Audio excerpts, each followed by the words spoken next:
Eastern Mindanao Command ng AFP, naka-red alert na. White House, kinumpirmang walang armas si Osama Bin Laden nang mapatay ng US forces sa Pakistan. Dalawang suspect sa pagnanakaw ng motorsiklo, patay sa engkwentro. Jackpot sa Grand Lotto 655, tataas sa susunod na draw matapos hindi mapanalunan. Sugar Shane Mosley, gigil na gigil ng makasagupa si pambansang kamao Manny Pacquiao sa boxing ring. Sa China, giant panda, hinuli ang isang ibong pumasok sa loob ng kanyang enclosure sa zoo. At Beyonce at Bruno Mars, nag-record ng kanta na isasama sa joint album nina Jay-Z at Kanye West.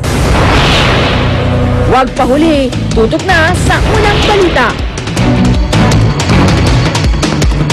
Magandang umaga, narito na mga unang balita.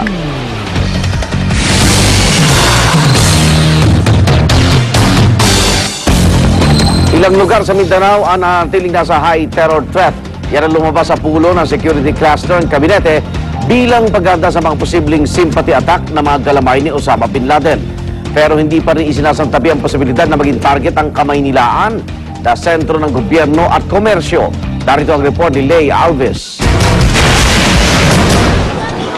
Kumpara sa Metro Manila, sa ilang bahagi raw ng Mindanao, mas may kakayahan ang mga teroristang grupong Abu Sayyaf at Jemaah Islamiyah na maglunsad ng retaliatory attacks o posibleng pagganti kasunod ng pagkakapatay kay Al-Qaeda leader Osama Bin Laden. Katunayan sa threat assessment ng security cluster ng gabinete ng Administrasyong Aquino, lumabas na nananatiling nasa high terror threat ang Zamboanga Peninsula, Davao Region, SOC-Sargen at ARMM.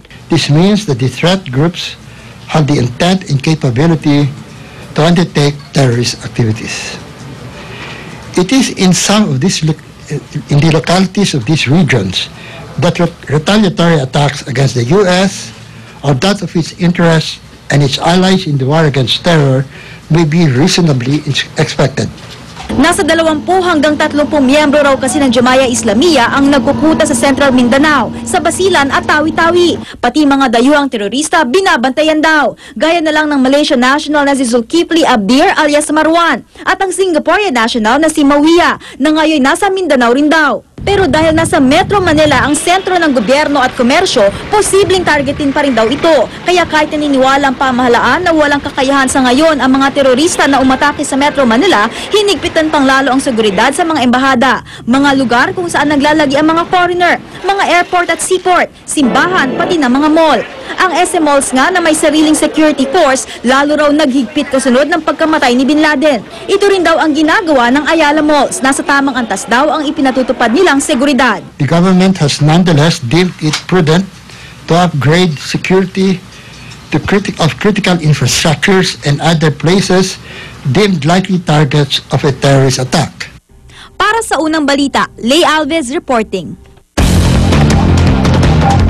Eastern Mindanao Command ng AFP inilagay na sa red alert matapos lumabas ang balita na napatay ng mga Amerikanong sundalo si Osama Bin Laden. Naka-alerto na raw ang mga sundalo sa silangang Mindanao para sa posibleng pag-atake ng mga nakikisimpatyang rebelding grupo. Ayon kay Lieutenant General Arthur Tabaquero, ang commander ng East Mincom, sakop po ng red alert ang pwersa ng militar sa buong Regions 10, 11, 12 at 13. Hinigpitan na rin po ang seguridad sa mga syudad at iba pang matataong lugar gaya ng airport, pier at mga istasyon ng bus sa pamamagitan ng pagdaragdag ng bilang ng mga nagpapatrolyang sundalo. Sa ibang balita, mahigit 175 million peso jackpot sa Grand Lotto 655. Hindi pa rin napanalunan. Kaya naman inaasahang masahaba pa ang pila sa mga lotto outlets sa susunod na draw dahil tataas pa ang premyo. Narito ang report ni Cesar Apolinario. Sa inaasang 173 million pesos na jackpot sa Grand Lotto 655, balikhaba na naman ang pila sa mga lotto outlet. Tulad dito sa Muñoz, Quezon City, kung saan dinatnan kong nakikisiksik si Mang Juanito na may bit-bit pang mga pampabuenas. Ang mga luma niyang lotto ticket na tinayaan mula nung maging suki siya noong 1995. 500 pesos ang nilabas nyo ngayon? Oo, tataya ako ngayon. Pangkain nyo na yun ng ilang araw ah. Hindi. Kumbaga sa kuwan, pag ako meron din lang, lahat ng kuwan, nakakuha na yan. Naka-schedule na yan, kung ano kuwan. Naka-budget na. Pero meron ding nagtitipid. Tulad ni Shawi na 2 kombinasyon lang daw muna ang tatayaan. Ay, hindi kayo naniniwala sa paramihan? Hindi. Swerte-swerte lang. Swerte lang. Oo. Pero yan, inaalagaan yung numero yan? Talaga. Yan ang lagi niyong tinatayaan? 32 araw na ang lumipas mula nang huling may naka-jackpot sa 655 Lotto. 87 million pesos ang tinamaan noon sa February 16 draw. Pero wala pa ring sumunod dyan dahil hindi tinamaan ng mga winning numbers sa mga nabolak. Ang huling big-time draw naman na pinilahan ng husto ay tinamaan noon pang Nobyembre ng isang 60 anyos na balikbayan mula Amerika na tumaya sa Subic, Zambales. Ang kanyang jackpot, tumataginting na 741 million pesos. Pag hindi ito walang mapalad na makakuha nung pot natin, maaari din itong umabot ng tulad nung dati, kalahating bilyon. Pag walang pinalad na makakuha na ang tamang kombinasyon. Para sa unang balita, Cesar Apolinario reporting. Naitala po kahapon ang pinakamainit na araw sa Metro Manila ngayong taon. Ayon sa Pag-asa, umabot sa 36.5 degrees Celsius ang antas ng temperatura. Naging matindi ang init rin po sa iba pang bahagi ng Luzon kahapon, tulad sa Cabanatuan na pumalo naman sa 39.2 degrees Celsius. Ito na raw ang pinakamataas na temperaturang naitala nila sa buong bansa ngayong taon. At posible pa raw lalong uminit sa mga susunod na araw. Samantala, Osama Bin Laden walang armas nang mapatay ng US forces sa Pakistan. Pero ayon sa White House, nanlaban ang terrorist leader kaya siya binaril. Narito ang report. Ito ang itsura ng mismong kwarto ni Osama Bin Laden matapos salakayin ng US troops noong isang gabi. Gulo-gulo na ang kama pati ang kabinet. Sa kuha ng ABC News, makikita ang malaking butas sa isang bahagi ng pader. Naiwan pa ang mga bahid ng dugo sa sahig. Nakatiempo ang mga galaw ng 70 miyembro ng assault team. Habang nag-ooperate ang isang team ng Navy SEALs sa unang palapag ng mansyon, paakyat sa ikatlong palapag. Kini-clear naman ng isa pang timang hiwalay na building. Ito ang compound na pinagkutaan ni Bin Laden. Ang mga taga rito, wala raw kamuang-muang na kapitbahay pala nila ang kilabot na leader ng mga terorista. Kinumpirma na rin ng White House, hindi armado si Bin Laden nang maganap ang raid, pero may resistance umano ang Al-Qaeda leader. Bin Laden's wife rushed the U.S. assaulter and was shot in the leg but not killed. Bin Laden was then shot and killed. He was not armed. The information I have to you, first of all, I think resistance does not require a firearm. Bali-balitang sa ulo ang tama ni Bin Laden, pero wala pang opisyal na kumpirmasyon ukol rito ang US officials. Hanggang ngayon din ay pinag-iisipan pa ng White House kung isa sa publiko ang mga litrato ng napatay na si Bin Laden. It's fair to say that it's a gruesome photograph. There are sensitivities here in terms of the appropriateness of releasing photographs of Osama bin Laden and in the aftermath of this firefight. Hasa sa iba't ibang uri at sa mga pinakasensitibong operasyon, hindi matatawaran ang expertise ng elite team ng US Navy SEALs na nagsagawa ng tinaguriang Operation Geronimo. Geronimo ang ibinigay na code name ng Amerika kay Bin Laden. Kinumpirma rin ni US Congress Homeland Security Chairman Peter King na nakuha nila ang impormasyon tungkol sa career ni Bin Laden mula sa pagtutorture sa dating naarestong si Khalid Sheikh Mohammed sa pamamagitan ng waterboarding o yung mas kilala rito bilang pagtutubig. Una nang ipinagbawal ng Obama administration ang waterboarding. Ano't anuman, bumango ang pangalan ni US President Barack Obama matapos ang pagkapatay kay Bin Laden. Sa isang survey lumabas na 4 sa 10 Amerikano, nagsabing gumanda ang imahe ni Obama. I think that he did a great job.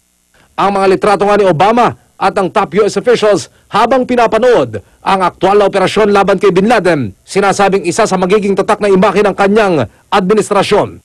Para sa unang balita, Emil Sumangil, reporting.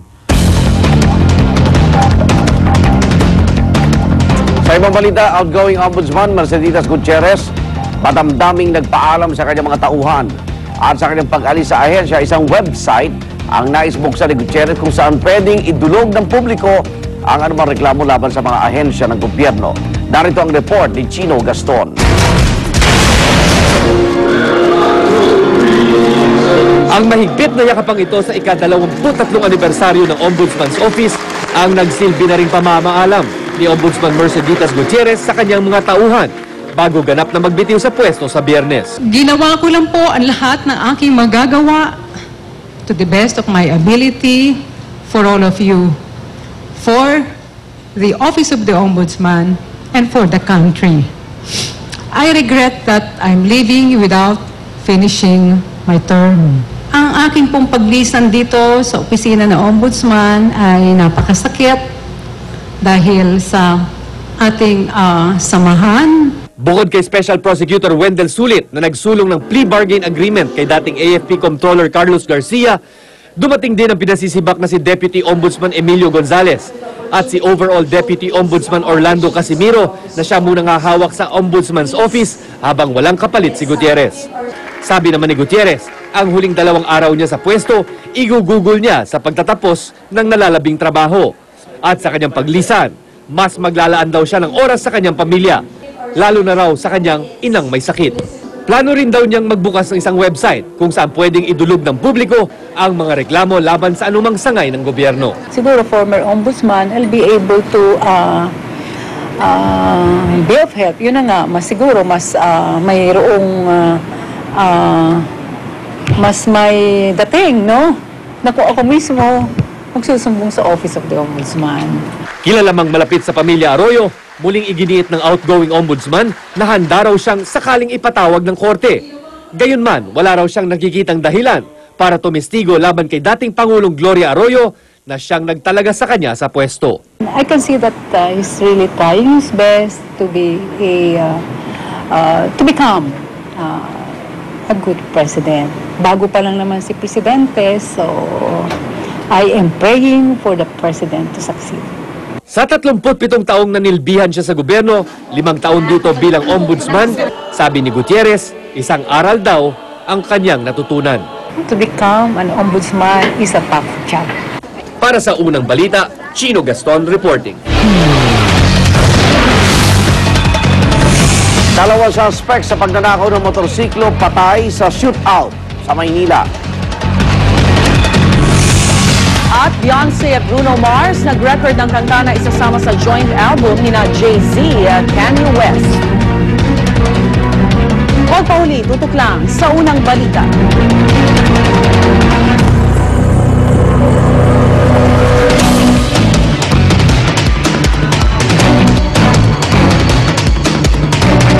Pritong itlog, i-Magic Log.